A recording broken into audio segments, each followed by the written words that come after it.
refuse to lose. I'm built to win. Applied myself, I filled it in. No time for the doubt, they counted me out, I'm getting it in. Yeah. No time for no loss, I'm paying the cost, I'm in it to win. Yeah. Refuse. Mine, it can't be diffused. If you ain't thinking the same, then we playing by different rules. You can't see the vision, we living at different views. Until we complete the mission, keep getting up, never snooze. I walked a mile in my shoes, had the mind of a fool, chasing diamonds and jewels. Trust me, I was confused. Started minding my business and used my mind as a tool.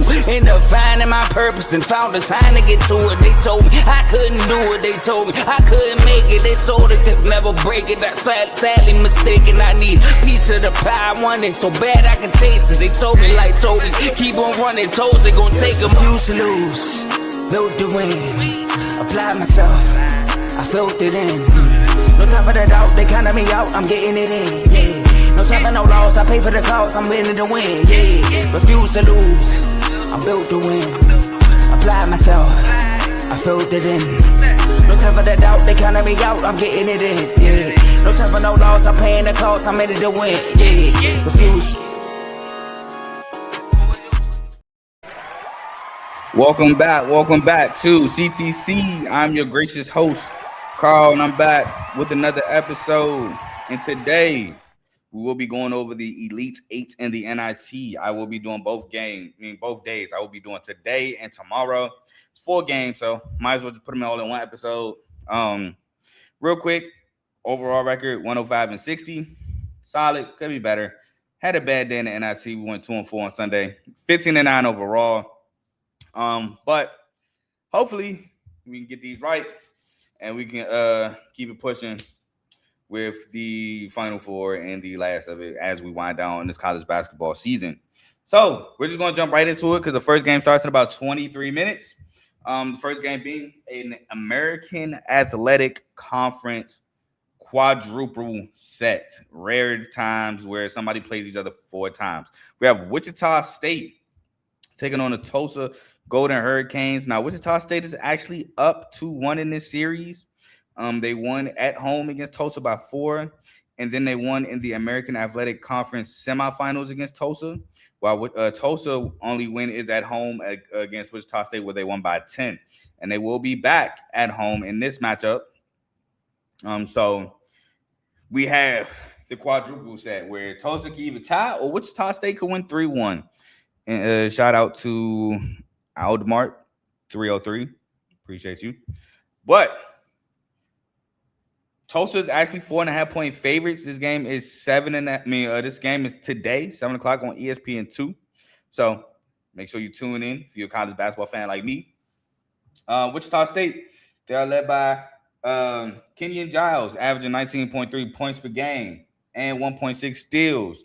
We got Karan Boyd averaging 10.8 points per game, 5.7 rebounds, and Will Berg averaging 8.9 points per game, 8.1 rebounds, and 1.3 blocks per game. Now, the X factor to me, it's going to be Dylan Petit. Dylan Petit in the last 2 games, so in the NIT, he's averaging 9 points, 8 rebounds, so he's been big for the Wichita State Shockers. And I think he's going to have another good game against the Golden Hurricanes, which offense, again, very explosive. Wichita State is coming into this one where they beat Wyoming and Oklahoma State. Now, Tulsa, again, very explosive offensively. They are led by David Green, averaging 16.1 points per game, 4.5 rebounds. Tylen Riley, averaging 4.8 points per game, 3.8 rebounds, and 4.3 assists. And Miles Barnstable, averaging 14.6 points per game and 3.8 rebounds. Now, their X factor is going to be Ade Papula, and he's been big for the Golden Hurricane. He's averaging 17 points per game in this NIT, which is 2 games, while shooting the 3-ball at 50%. I think both games he actually shot 4 for 8 from 3, funny enough. But really big, adding on to that firepower of the Golden Hurricane. And they're going to need all of it against the Wichita State team that plays really good defensively.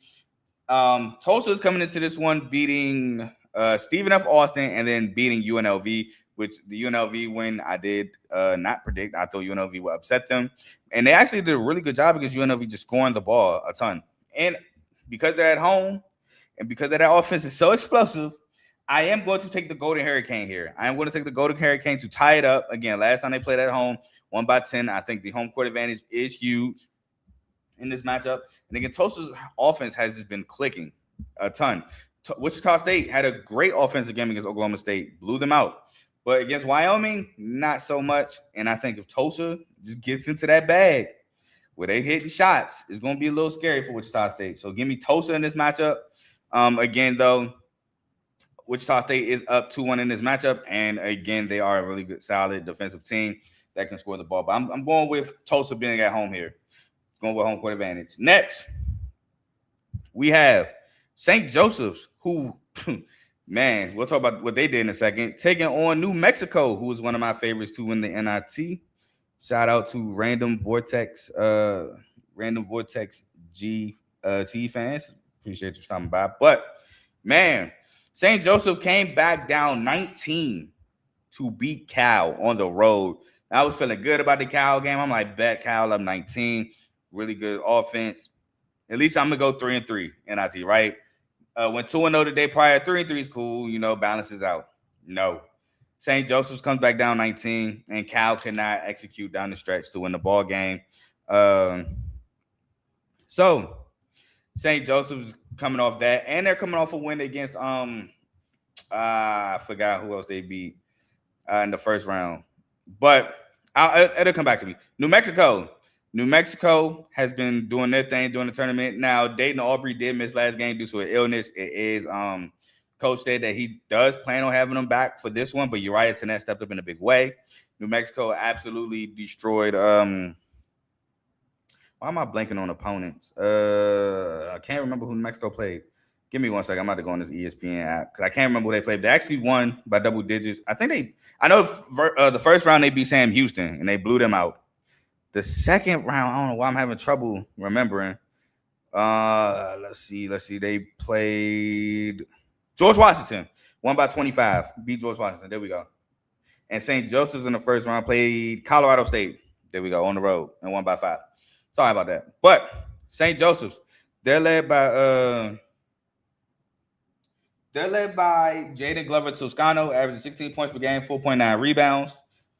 Derek Simpson, 13.4 points per game, 5.3 rebounds, 5.3 assists, and 1.4 steals. And Deshair Haskins averaging 11 points per game and 6.5 rebounds.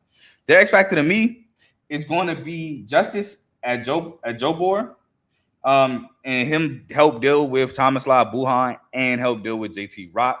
So I think he'll be big in that matchup down low. For New Mexico, they are led by Jake Hall, averaging 16 points per game. Tomislav Buhan, averaging 12.8 points per game, 10.4 rebounds, and 1.1 steals. And Dayton Aubrey, again, should be back for the matchup against St. Joseph. He's averaging 11.9 points per game, 3.7 rebounds, and 1.5 steals. X Factor is going to be the X Factor that stepped up in the absence of Aubrey, Uriah Tenet. Uriah Tenet is averaging 17.5 points per game in the NIT, the last 2, and he had 15 points last game in the absence of Aubrey. So if he can still bring it, which he did in game 1, with Aubrey being there, that'll be huge for the New Mexico Lobos. And my winner is the New Mexico Lobos. Now, New Mexico isn't necessarily the team that can score like Cal, but New Mexico plays really good defense, and I think that New Mexico gets the win here. I think Buhan is going to be a super presence down low for the Lobos. I think Uriah Tenet is going to continue the great stellar play he's been performing while in this NIT. Jake Hall, we know he's a bucket. He can score. He gets to the rim. And I think Buhan, like I said, he asserts his dominance. Now, got to give it up for guys like Glover Toscano, who he's been really good for St. Joseph's. And St. Joseph's has been getting points they've been getting help from people on the bench. Finkler in game 1, not so much in game 2, but they got help from others. But ultimately, I do think New Mexico wins this and gets to the Final Four. Now, we're going to go over the 2 games for tomorrow. And we're going to start with Illinois State, who upset Wake Forest. They did upset Wake Forest. Johnny Kinzinger hit the game-winning 3 as time was about to expire to win 78-75 at Wake Forest. They also beat I almost said Dayton. That's where they play. Who else they beat? I'm sick. I had them losing that game too, and they won. Excuse me. Why am I blanking on who they beat? No, Kent State blew out Kent State. I had Kent State winning. They blew them out. Dayton coming into this game. Dayton again was my favorite to win it, even over Auburn. Dayton is coming in this one. They beat I'm blanking on something. UNC Wilmington, who beat Yale, and they beat Bradley. So 2 solid wins for the Dayton Flyers as well. Dayton actually finally gets a home game. Now, their first game was supposed to be a home game, but the NCAA tournament first 4 was in Dayton, so obviously they couldn't have a home game there, so they went to Bradley, which I thought wasn't fair. They should have had at least try to find a neutral site for that one to make it fair for Dayton, but they handled business. And then the UNC Wilmington one, because I think UNC Wilmington beat Yale, which I think Yale's a 1 seed, so that's why they got the home game. But now Dayton is the home team in this one. The game is tomorrow, 7 o'clock on ESPN2. Dayton is 7.5-point favorites. Now, Illinois State, they are led by the big fella Chase Walker. Chase Walker's averaging 13.7 points per game, 5.3 rebounds and 1 steal. Johnny Kinzinger averaging 11.6 points per game and 1.3 steals. And Tyreek Coleman averaging 10 points per game. Now, that X factor to me is going to be Landon Wolf, who's averaging 16 points per game in the NIT, the last 2.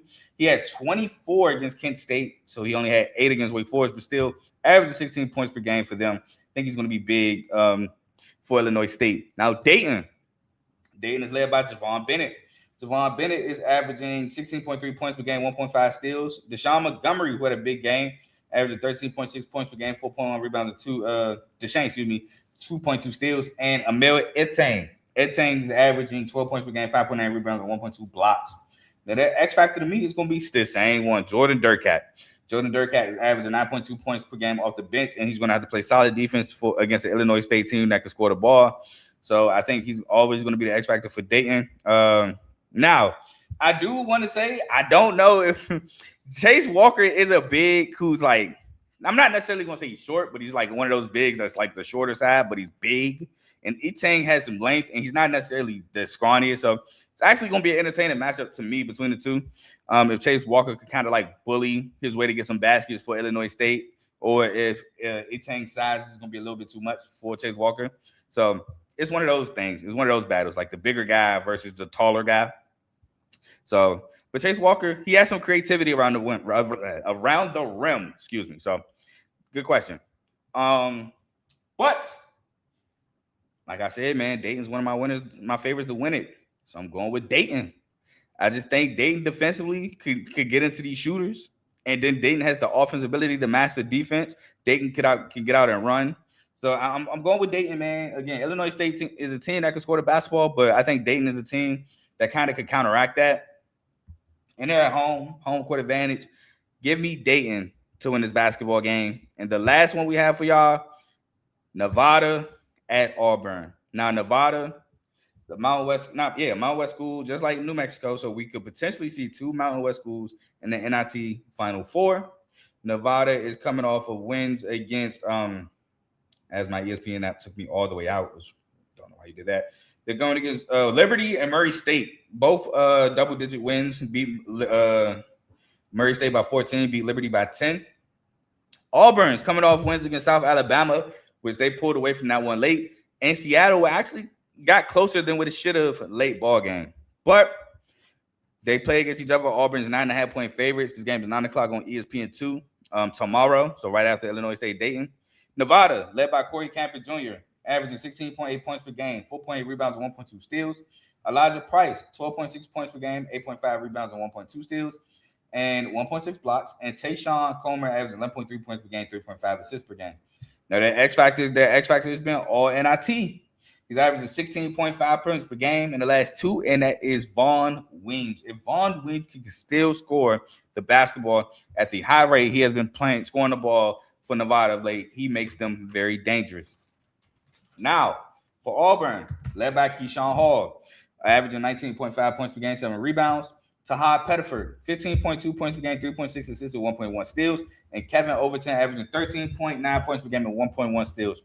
The X factor to me is going to be Elijah Freeman, who is scoring with his scoring and rebounding, averaging 9.2 points per game and 5.1 rebounds per game. I think he had a big game against not Seattle, but South Alabama, if I remember correctly. But I think he's going to be an X factor, especially with, again, Keyshawn Murphy not being there for the tournament. So if he can step up, that'd be big for them. But I took the upset here, man. I've not been a fan of how Auburn's been playing of lately. I think they've been playing with fire. Oh, excuse me. Elijah Freeman had the big game against Seattle. He had 19 against Seattle, not South Alabama. He had 10 boards against Seattle. I mean, South Alabama, excuse me. But the big game, 19-7, was Seattle. But yeah, I'm going with the upset here, man. I think Nevada can, with the way that they play defense, they can keep it close, especially if Von Weems is scoring the basketball like he's been scoring in the NIT. Because not for nothing, I'll put that up in the second time. But not for nothing, Auburn's been letting people score. South Alabama was scoring a ton in the first half. Seattle, I think, put up 81. So I think Nevada could pull off this upset, man. Now I know it's a stretch, but I'm rolling with Nevada, man. I am. I just, like I said, not been a fan of how Auburn's been playing down the line. They played 2 games where I thought they should have easily won those games, and they were not easy wins. And I think Nevada, they got something to prove. They probably up playing at SEC school, and they're a really talented team in their own right. They have some size to match Auburn. So give me Nevada in the upset. And Tomo says, just here to say, forget Kevin Willard. Hey, Kevin Willard is good with me. He dissed Maryland and helped Bill Villanova back up. He's good with me. But that's all I have for y'all today. We're just going over the NIT today. Thursday, which is the day of the Sweet 16 in the NCAA basketball NCAA tournament, I'll be back to discuss just Thursday's Sweet 16 games. We're going to break up the Sweet 16 into Thursday and Friday, and then Saturday we'll do the Elite 8 all-in-one episode. But that's all I got for y'all today, man. Please like, comment, share, subscribe. It helps the channel, helps the network. It helps my channel, CTC. But also, like I said, the network. Speaking of the network, we have multiple shows on the network. We have the main show featuring Joe, Tomo, and Dave. Mondays and Thursdays between 7 and 8:30-ish. Make sure y'all check that out. Had a whole new Monday show. It was just Tomo. Then it was Tomo, Vaughn, Jamo, and myself. So make sure you check that out. Next, we have Unfazed. Don't know what day Unfazed will be live this week, but make sure you subscribe so you can find out when they go live. That's featuring Joe and AJ. They go live, talk NBA, NFL, maybe talk some college. I don't know. But next, BWT. Baseball's back tomorrow, man, on Netflix. Yankees, Giants. Giants, the home team. Max Fried versus Logan Webb. Excited to see that matchup. I'm pretty sure Teddy's going to have a video about that. Side note, I do have the Yankees in that game. But make sure you check that out. Next, we have FFC, Fantasy Football with Coach Coombs. Again, the draft is like a month away. Pro days are going on.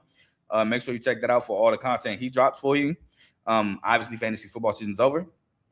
And I know a lot of fantasy football managers are mad. Bijan Robinson, Brian Robinson on the same team. So good luck. Next we have RBO, Real Ballers Only. He said he's going live tonight. That's featuring Vaughn, NBA show. Shout out my Pistons for sweeping the Lakers, sweeping the Warriors. You know what I'm saying? Got some bragging rights with that. So shout out my Pistons for that. But Pistons only got, 12 games left to the playoffs? Cade, please be okay. But, hey, playoffs around the corner. Next, we have Dave's Doghouse, highlights and lowlights of sport. So far, my Michigan State Spartans have avoided the doghouse, but make sure you check that out. We got In the Red Corner featuring Ty, Ricky, and Tomo, boxing episodes. For all your boxing needs, make sure you check them out. They go live on Sundays, not every Sunday, but when they do go live, it is on Sundays around 6:30. And last but not least, we have Zero Sports Talk with Griffey. He dropped an episode yesterday, first soccer episode on the network, so make sure you check him out. Don't think he goes live. I think he just drops episodes that's pre-recorded. So, So make sure, my Lord, you subscribe and catch those episodes when they drop. Please like, comment, share, subscribe to all those channels as well. And if you like what you listen to, stick with us. Now, again, I will not be back until Thursday. Went over both games and both days in NIT. So I'll be back Thursday to cover just Thursday's tournament games. And then Friday will be his own day. And then Saturday will be, actually, I might split up Saturday and Sunday because Saturday and Sunday, I believe, is the Final Four for the NIT as well. Let me double check that real quick since I got my phone in my hand. But I just thought about that because if they on the same day, hey, might as well separate the days. Why not? More days of content. But no, never mind. The NIT is not even on Saturday and Sunday. So, yep, they will be on the same day. The semifinals actually are Thursday. So, They'll be on the same day. Saturday and Sunday will be the same day going over to Elite 8 for the tournament. So y'all enjoy the rest of y'all day, however. Enjoy this NIT basketball. Some of y'all might watch the NBA tonight. Probably won't be me. And, you know, just enjoy sports, man. And I will see y'all Thursday. I am gone. Peace.